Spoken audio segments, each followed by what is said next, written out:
Nulaaɗo ardiɗo lesdi Najeriya dow ko laarani wayluki jamanu Musta'ajure Ngelale andini dow famral heɓama hakkunde hukuma mako be kompaniwa Bon gaɗo wakatane defrugo yaadoje be kare ɗe ngaɗanta gelle batte. Musta'ajuri andini non on ɓaawo gidal ngal o waadi be ardiɗo mobgal lise kompaniwa man fuu Mr. Peter Scott gaddanɗo mo gilla ha ofis mako ha faada lesdi Najeriya. Ha yake gilla man on Mr. Scott andini Musta'ajuri anniya kompani mako ha nyiɓugo lisal kompaniwa man kesal ha diwal Ogun ngam waɗugo katani majum. Mr. Scott wi jotta kompaniwa Bon ɗo hauta katane man be kare gaddaɗe iga lesɗe yaasi ha Kano, amma lisal ngal ɓe annini omtugo ha Ogun tappan kare man ha lesdi Najeriya.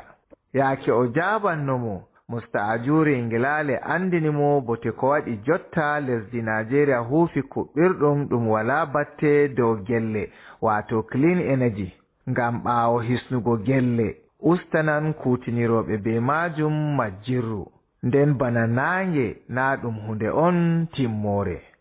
Haragare Mr. Ngelale tabitini Mr. Scott dow kompaniji gaɗoji kare ɗe ngala batte dow gelle fuu botoran be wallinde kimmininde wato Clean Finance Initiative. Ɓaawo gidal mako be Mr. Scott, Musta'ajuri jaɓɓi ardiɗo jawleru jakadaru lesdi Brazil wato Mr. Jao Soares ha ofis mako. Gidal maɓɓe bo laati dow fannuji ɗi handi lesɗe ɗen ɗiɗi kauta hoore dow ko larani wayluki gelle wato Climate Action and Green Industrial Sectors. Jotta be dow ɗo yeeso. Famral hakkunde lesdi Najeriya be lesdi Brazil woodi bote masin. Yi'ugo lesdi Najeriya on ɓurdi marugo ɗuɗoral ummatore ha gallure Afrika, ha yake lesdi Brazil bo ɓurdi marugo ɗuɗoral ummatore ha gallure nahiyare fombina Amerika. Iga saare laamu lesdi Najeriya, Umar Aliyu, Kode Radio International be TV.